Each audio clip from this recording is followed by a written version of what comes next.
fête de Saint-Nicolas à Limon-sur-Allier, d'après l'abbé Masturière en 1832. Histoire de la marine de Loire avant l'ère industrielle d'Emmanuel Brouard. La population est très attachée à la Saint-Nicolas. Il y en a qui seraient malades de regret s'ils ne pouvaient prendre part à cette fête à laquelle ils ont pensé tant de fois. Elle dure 4 jours.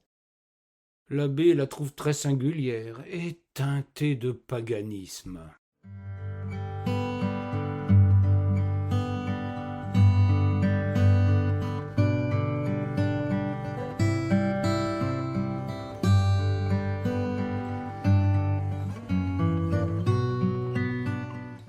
Premier jour, un samedi, de jeunes hommes, le roi de la fête, désigné l'année précédente, et sa garde d'honneur, se réunissent dans une auberge dont ils font leur quartier général.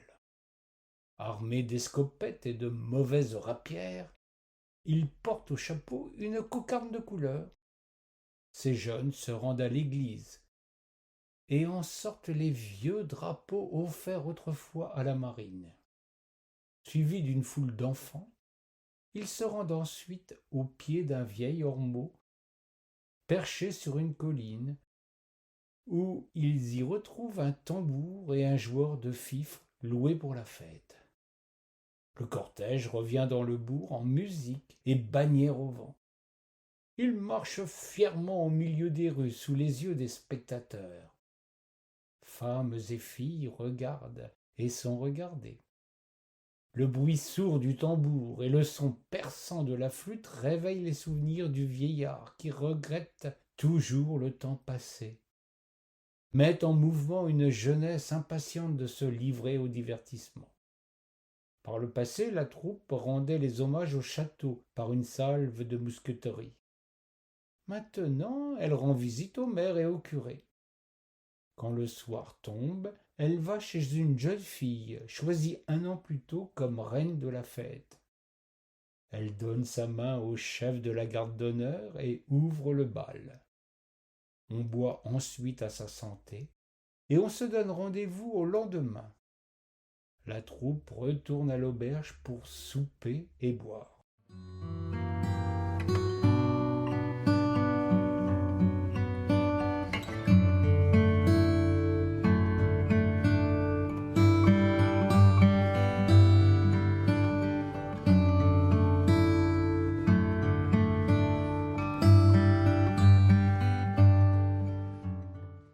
Le second jour, la garde d'honneur va chercher la reine. Ils se rendent à l'église et passent en procession devant la statue de Saint-Nicolas. On fait aussi défiler sur un brancard porté par 2 anciens mariniers un pain en forme de gâteau rond surmonté de 2 ou 3 monstres en pain blanc et à figure humaine. Il est béni par le curé. De vieux mariniers distribuent le pain béni aux fidèles et reçoivent leurs offrandes. Après la messe, la garde d'honneur va à 100 pas de l'église, tambour en tête pour lancer une danse originale. Les garçons font des tours en cercle, sautant les uns derrière les autres. Un hallebardier va dans la foule chercher des filles, l'une après l'autre, et les place derrière les garçons. Autrefois, le soir, après vêpres, tous les amusements étaient précédés d'une course sur l'eau où tous les héros de la fête, montés sur de petites barques, montraient leur adresse au tir du coup de l'oie. Cet usage de sang est tombé de lui-même. Maintenant, le soir, après vêpres, tout est remplacé par la danse. Peu de fêtes patronales attirent autant de curieux que celle de Limon, parce que, dit-on, on s'y amuse beaucoup. Lors d'une pause, le choix du roi et de la reine de l'année prochaine est mis aux enchères, ce qu'on appelle le rhénage. Il arrive souvent que ce n'est pas le meilleur sujet de la paroisse qui l'emporte. Ensuite, les mariniers viennent prendre du rhénage pour le droit de porter les drapeaux. Des groupes se forment autour des joueurs de vielle. Les visiteurs sont nombreux et c'est souvent l'occasion de heurts entre villageois rivaux du canton. On dit à Limoux, comme ailleurs, que la fête n'est belle que si l'on se bat. Le souper est très gai.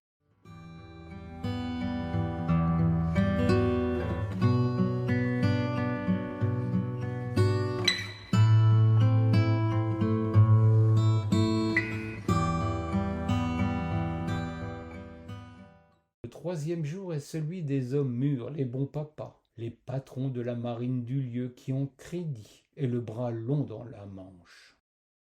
Tous ces bons mariniers expriment une joie, un ravissement qui paraît augmenter à mesure qu'ils se rappellent leur temps passé. Surtout quand ils parlent de bateaux qu'ils ont perdus, de dangers qu'ils ont évités, de bons marchés qu'ils ont faits, de gens remarquables qu'ils ont vus, de grands événements qui ont passé sous leurs yeux dans la capitale, dans le moment de la vente de leurs marchandises, de grandes pêches qu'ils ont fait griser. Une partie de ces bons mariniers se livre à un jeu de quilles, les autres à la danse. Ils mettent en ce jour-là leur souverain bien à rire et à jouer. Rien n'étonne plus que ce mélange qu'ils font de la licence avec la gravité que leur commande de garder leurs cheveux blancs.